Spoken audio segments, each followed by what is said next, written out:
Hi, everybody. I wanted to talk today about why I said no to chemo, why I decided to say no to chemo. I get that asked this question quite a bit, and I think it's an important thing to talk about for those of us that haven't had it and have decided against it, where it was prescribed and we decided we didn't want it. Um, so at the time I was diagnosed, I didn't know of anybody until I went on an online search and found only like one person that had refused chemo that was prescribed chemo. Now there are quite a few people speaking out that have not had chemo, like including myself, of course. But I think it is important the more we can share and let people know, because chemo may not be for everybody, right?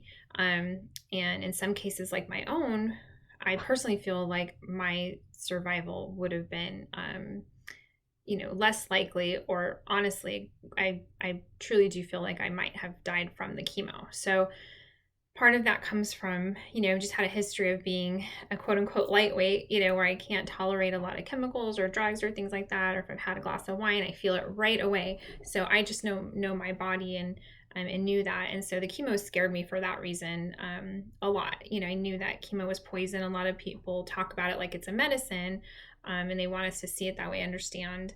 But I didn't see it that way, and I still don't see it that way. So again, this isn't to make anybody who's had chemo feel bad or feel like they made the wrong decision. This is strictly for, people, if you are questioning whether you want to say no to chemo or it doesn't feel right to you. I'm just going to explain to you why I said no to chemo personally. So again, this isn't to encourage anybody in one direction or another, but I am a proponent for natural healing, as much as possible.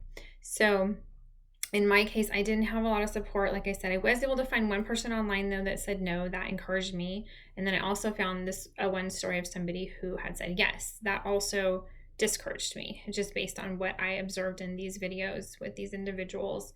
And so that helped. I didn't really know anybody personally that had said no to chemo, that had had cancer and said no to chemo.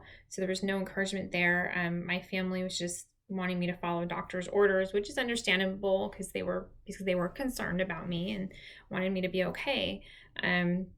But I just intuitively felt really strongly against the chemo. My personal belief system is I have a high regard for nature and for natural healing, and really wanted to do things in a more natural way if possible, and didn't, again, trust my ability to detox the toxins and the poisons from chemo. So that was a big part of it as well. And yeah, so I remember thinking too, people telling me, oh, just do the chemo. You have kids, you need to be here for them. And I'm thinking the opposite, like, yeah, I have kids, I need to be here for them. Like the chemo might kill me before the cancer does. So, and a lot of times that can happen. And I actually have known a few people that have gone in, for chemo and didn't make it out. Like I know one lady in particular that went into the hospital and was diagnosed in the hospital, ended up staying in the hospital, and didn't make it. So there's just lots of stories I had heard, that were negative about chemo. So just for me personally, those were the things that kind of helped point me in that direction, even though I had a lot of family and friends encouraging me to do it, and the doctors, and I was at a teaching hospital that were, they brought residents in to say, well, why won't you do the chemo? And you should do the chemo. And why are you saying no again? And so it's just, I know there can be a lot of pressure. And that's another reason why I wanted to put this video out there, because I don't think we should feel that amount of pressure. I think we should look at also statistics. And those of you that are more scientifically inclined, it can be a little tricky though, because I think, they always point you to the sites like the Cancer Society and all of that. And I'm not saying that information is skewed, but I also have read a lot of other sources indicating that they only look at, there's a reason why they only take the snapshot of up to 5 years, for example, because of what happens after 5 years also makes a difference. So, so just keep that in mind. We don't always know that the studies that we are reading about or the data that we're looking at is not, quote unquote, like bought and paid for, as I've heard it phrased before. And so that's a concern, or was a concern of mine. And I started researching more and more of that and how that can happen. So I also started running into people that have had like radiation or chemo that had secondary cancers later on, like a few years later. And that also made a difference too for me. Hearing those stories kind of reinforced that. So anyway, those were some of the things that helped me along my way. I also read a book by Laura Bond. Her mom had ovarian cancer as well, and she wrote a book called Mom's Not Getting Chemo. And I think now she changed the name of it maybe to You Can Say No to Chemo or something, but that was a good one. That really helped me.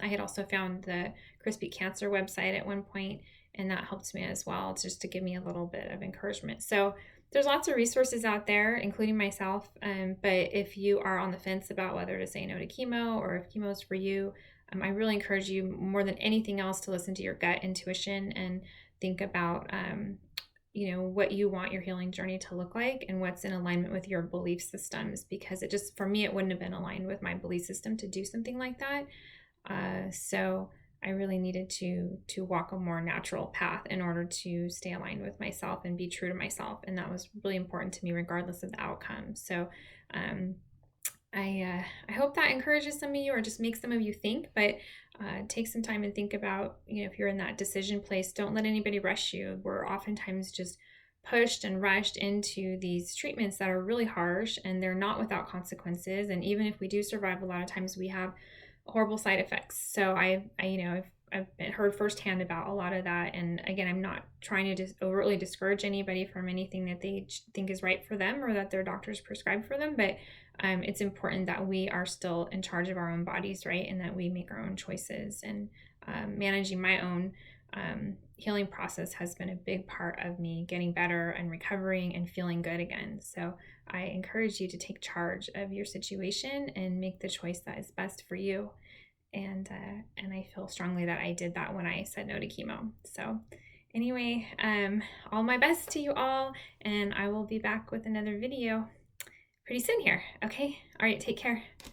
And if you want to reach me, I'm at thehealingcall.com, and you can contact me through my email there, or reach out I also do free 45-minute consultation calls. So if you just want to chat for a little bit and we can get to know each other, feel free to reach out.